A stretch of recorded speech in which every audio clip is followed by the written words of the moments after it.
Welcome everyone. Today we'll talk about the global context of strategic management in this video. So yes, we'll talk about how strategic management has evolved with the passage of time, and remember, with the advent of internet, with the advent of telecommunication, strategic management has gone a paradigm shift in the global context to make it relevant. So what are global companies? First and foremost thing, why do companies globalize their operations? That is to increase size or probably capture market opportunity. That is what we are looking into, is or increase size of benefits for economies of scales, as in when on basis get access to resources and procurement, as in supplies. It can be raw material, it can be anything. Get access to low cost labor, it can be work around here. Get access to knowledge is what we are talking around it. The know-how, the R&D, the technological advances. Serve global customers, as in where the money is following the money. Reducing the risk to geographical diversification. Now this, if you have seen around here, we are trying to talk about it, and probably have nominated everything as CV and CP, wherein we're talking about increasing sizes, volume, increasing size and benefit is cost. Getting access to resources is supply. We are looking into is cost, labors, and infrastructure is again cost. We are accessing the knowledge and so on and so forth. But what are we looking for? We are doing nothing but increasing our volume. This is what we are looking into. We are increasing our supplies. We are internalizing our cost. We are looking at profit. We are looking at customer value. This are the reasons for a company going global operation.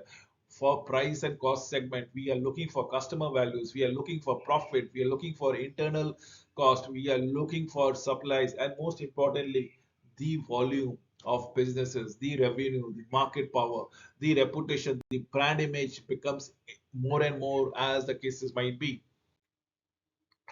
Different industries have different competitive requirements. You look into it, let's say, well, let us plot on x-axis the local forces, on y-axis the global forces, as the case might be, and you look at it at the lower end of the things, nobody is interested. In fact, this can be taken by absolutely small minuscule industries, micro scale industries, medium sized industries.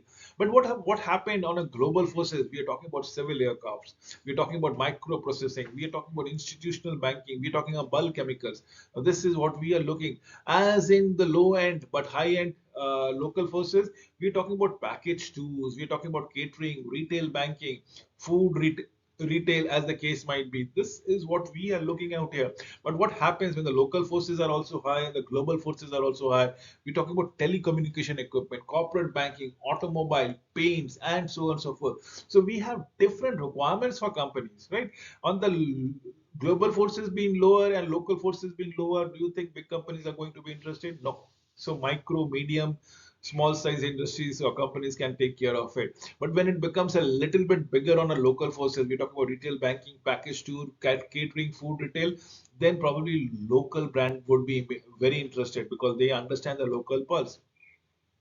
What happened when the local forces are completely absent but global forces are completely present? We're talking about civil aircraft, microprocessor, institutional banking, bulk chemicals, are the game, are the industry that to look forward to. And then we have the telecommunication equipment, corporate banking, automobile, paints, and so on and so forth. So element of strategies, what are we talking about? We are talking about internal reviews, we are talking about external reviews, we are talking about performance metrics and corrective actions.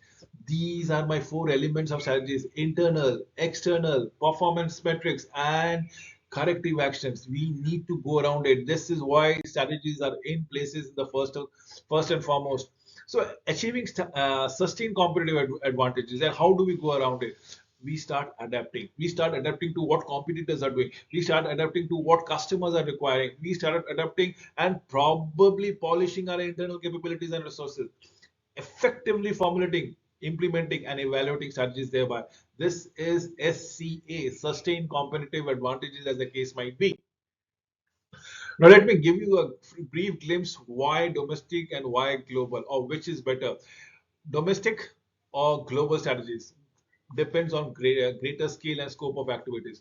More alternatives to configure the value analysis, activities, value chain, we need to understand of value chain analysis, more scope of competitive advantages, more subjected to cultural and lingual activities, wider economics and factor condition that needs to be factored in, that needs to be understood, that needs to be grasped before you go ahead with your work. Now, what are my historical corporate globalization taking in three stages? If you look into it, the foremost, remember, I'm talking only on the global perspective, not the local market, not one country specific. It has to be multi-country specific. So first and foremost would be export. As a small business, start exporting. Next, in internationalization, wherein you don't only export, but probably you have an entity out here and you have a strategic business unit out there, another entity in a different country, multiple entities in multiple companies. And last but not the least would be having a number of companies in every of the continents, every of the countries that we speak about it. We now need to globalize that trade. And that is what global economy is all about. It starts from trading to multinational to a global platform as the case might be. So localization push. Why localization? Because cultural factors, because of your attitude, because of your taste, because of your behavior, before of your social code, which are inclined to a particular locality, geographically, probably a country. The language that you speak may not be the language which I might be convenient in. The language which I am convenient in might not be well accepted somewhere else, probably. So we need to understand, even I am a customer, you are a customer, the company has to understand and mitigate it. Look at your mobile. It has the full menu in not only in English language, but a number of language, international languages been available out there. What is it we trying to do it? We are trying to push localization. Commercial factors is distribution network, customization, responsiveness, require differentiated approaches to the sales and marketing team as the case might be. This is what localization is all about it. Not everybody is interested. You know, the rights to privacy. Everybody is not interested in getting a call or probably getting disturbed. In fact, in certain cultures, it might lead to a loss of business altogether. So you need to understand what your distribution network is all about. It customization is all about it. Responsiveness is all about it.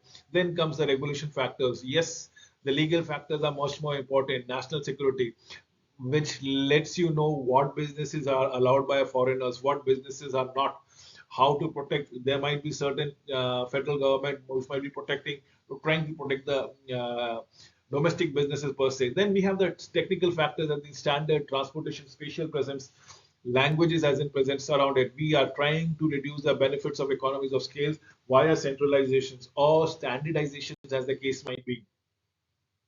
So, industry, should you go for local or global? I would say what I will just present you the perspective for you to decide which one to adopt.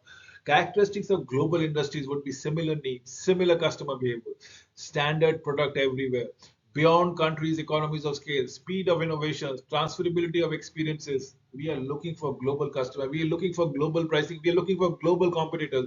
Yes, this is a global characteristics of industry. Now let us come to local industries and their characteristic thereof. So different needs of customer. It's an individualized, tailorized need, customized product, customized services, low economies of scale, complex distribution, transferability of experiences, local customers, high transportation costs, as the case might be. Did I say about the elements of strategies is the implementation? What does an implementation tells me? It tells me about the annual objective, the policies, the procedure, the employee motivations, and the resource allocation thereby. So yes, strategy implementation has to be with an objective in mind. Then by the policies and the employee motivation and the resource allocation, these three things that needs to ensure to achieve that objective that we go around it. And that is my strategy implementations would all go around it. Now, different views. Allow me to give you the different views of a strategy. Strategy is a position. Managers see their firms as occupying a space within an environment in terms of market share, in terms of profit, in terms of asset. Strategy as perspective. This is a way of perceiving the world. Individualized in an organization are united by common thinking and probably common behavior there were, and that is what we are looking at. So strategy as a position and strategy as a perspective. Position, the manager sees the firm occupying a particular space in an environment. It might have a highest profit ever, or probably having a highest market presence all over, having a brand recall value all over. Now, what is perspective? It's a way of achieving the world that individualized in an organization are united by common thinking, not going to any unethical fashion. Probably that is the strategy. Charging the least possible to the customers. Another perspective. Giving, not thinking about the price but about the quality. Quality can never be compromised. So I've given you an example of strategy as a position and strategy as a perspective. With businesses, different segment have different companies. I have again stated it all yourself. Remember, in a local forces, it is do it yourself is very high. Let's say catering, let's say beautician, let's say parlor, let's say anything that comes in your mind which pertains to a local traditions perhaps. But when it comes to the global forces, on a higher end, on the lower end, it would be automotive and aircraft. On the higher end would be marine, cars, and so on and so forth, or the industrial product thereby. So within business, different business segments have different competitive requirements. Now, I just gave you something about the paints. Now, what about the strategic competitiveness or SCA, sustained competitive advantage? Strategic competitiveness is achieving the firm successfully formulates and implements a value creating strategy. Now, this value creations at every stages it needs to be creating something. Sustained competitive advantages occurs when the firm develop a strategy that the competitors are simultaneously implementing. Provides benefit which current and potential competitors are unable to duplicate at all, and above average return. That is what we are looking into, return in excess to what investor is expecting to earn from each individual as on when on basis. The SMP, the strategic management process, what does it involve into? It involves only three things: commitment, decisions, and action. Implementation involves full sets of commitment for top management. Then comes the set of decision, what to be done, and what has been decided. And action is implementing it. We require strategic competitiveness. We require sustained competitive advantages, and we require above average return. This is what are we looking for at the end of the day. So within the businesses, if we have to go around it, what are we looking as far as different benefits are concerned? Let's say for financial firms, what are we looking into it? At the lower end, it might be customer services, sales, advertising to attract new clients. When the local forces are high and the global forces are also high, we are looking after sales services, development, and so on and so forth, the logistic thereby. But in cases of global forces being high and local forces is missing at all. So we are talking about researches, finances, component sourcing, component manufacturing, as on when on basis, when to go global, and what kind of benefits it is there for being local perhaps. So our other views of strategy as a plan, consciously intended course of action, which may be in the form of guidelines, report, guiding decisions making. Strategy as a ploy is a short-term tactics of maneuvering, intending to outwit the competitor. Strategy as a pattern, it is after the fact view which emerges over a period of time as the case might be. A company's actual strategy is partly planned and partly received. Company experiences, know-how, resources, strength and weaknesses, and competitive capabilities. What are we looking into it? We are looking at abundant strategy features. We are looking about new initiative plus ongoing strategy features continued for prior period. Adaptive reactions to changing circumstances, reactive strategies, and actual company strategies as the case might be.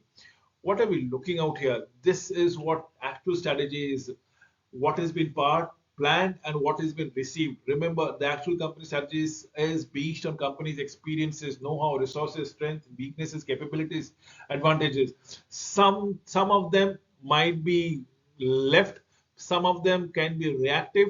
So this is what actually happened. This is what is the company all about it. The new initiative plus ongoing strategies, adaptive reaction to the changing strategies becomes your actual strategy of the company. Actually, what the company is doing in the market thereby. 21st century competitive advantages. Allow me to give it to you. This is the fundamental nature of competition is changing. Why? Because of the rapid change in technology. Why? Because of the spread of online shopping or online marketplace. Why? Because customers are mostly purchasing things online, have a definite presence in the online social media. So we are talking about rapid tech change, rapid tech diffusions, changes in information and communication technology, ICT, and importance of knowledge. This is what is changing and what has made a complete change, seaside change altogether um, in the modern times. the past, the pace of change is ever increasing and it is relentless. And should I say, it is very volatile and it is changing every minute, every day, every week. You just cannot binge on a particular strategy and probably hope to continue successfully for a period of 1 month, 2 months, or 3 months or so. Traditional industry boundaries are blurring, such as computer, telecom, consumer electronics. Companies are launching product every month, every quarters. A version of the product, even your software you are using in your mobile or your laptop, gets updated every now and then. So what are we looking? We are trying to keep abreast with the situation. Globalization push. We have spoken about localization push. Allow me to give you a globalization push. Is all about political factor. GATT, EEC, and FDI, foreign direct investment. GATT, General Agreement on Trade and Tariff.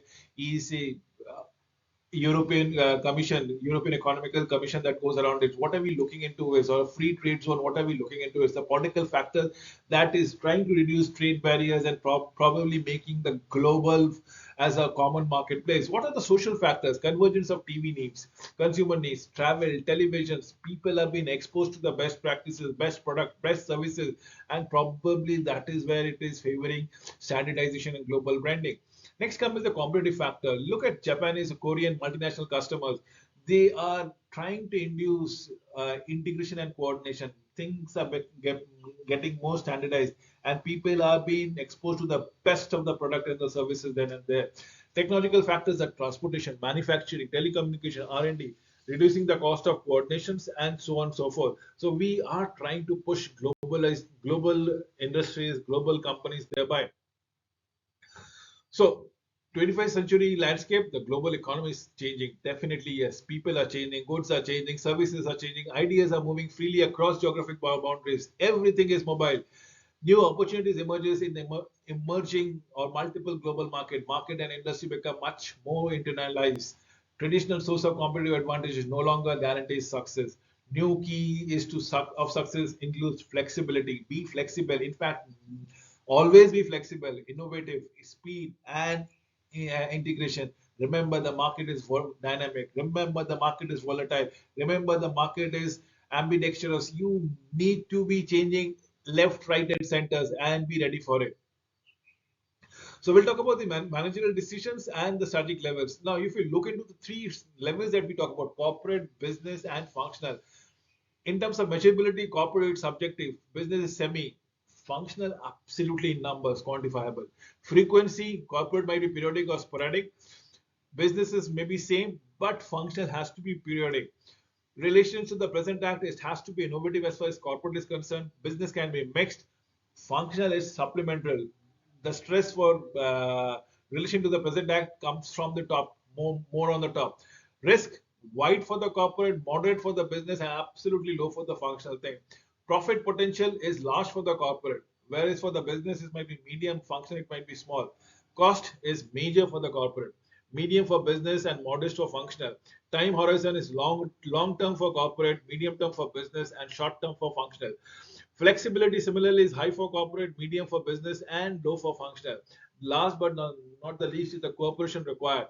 Much more considerable for the corporate, moderate for the business, and little or no cooperation at all required because they have to implement it outright. So recent changes in general, globalization drivers are cost drivers, continue to push economies of scale, bringing cost low by offsetting flexible manufacturing, by integrating just-in-time manufacturing, accelerating technological growth, advances in transportations, emergencies of newly industrialized country with productive capacity and lowest of labor cost. Let's say China, let's say India, let's say Indonesia, let's say Malaysia, Vietnam. Increasing cost of product development relative to the market life. Yes, this is one thing which we need to go around it. In fact, customers are demanding uh, new product every day, every other day. So local industries, are we talking about industry which the firm can have competitive advantage within the boundaries of the countries? Firms competing in multi-local industries are either domestic firms within country, subsidiary of multinational companies operating independently of each others in their respective countries. These are what we call as defined as a local industry. Whereas global industries are industry in which firm can have competitive advantages only if they are present in key countries. Key countries means very big customer bases where they are there, and they integrate and coordinate their activities in the world on a centralized manner, as the case might be. So recent trend changes. The market drivers of per capita incomes are converging among industrialized nation. Definitely yes. Convergence of taste and lifestyle. Example: McDonald's in India, Stolichana vodka in America. We look into it. We are assimilating. Increasing travel, creating global consumers, organizations becoming or beginning to behave as a global customers. Growth of global and regional channel. Let's say Walmart. We have Carrefour. We have Metro. We have 7-Eleven, as the case might be. Establishment of world brands as in Coca-Cola, Levi's, Microsoft, push to develop global advertisement. Example, McKinsey for Nestle, Gillette, Procter, Saatchi and commercial for British Airways. And spread of global and national media, CNN, MTV, Star TV in Asia, as in the case might be. Now, what are we looking into? That is the reason why there is this driver for globalized companies, globalized industry, as the case might be. The per capita income is rising. Business are adapting to the local culture, increasing travel, probably standardizing product, establishing world brands everywhere. World brands. Remember, everybody. The moment you need to say Hilton, everybody will imagine a five-star hotel. Similarly, for spread for global medias and so on and so forth. With this, I come to an end of this presentation. Thank you for watching this video till the end.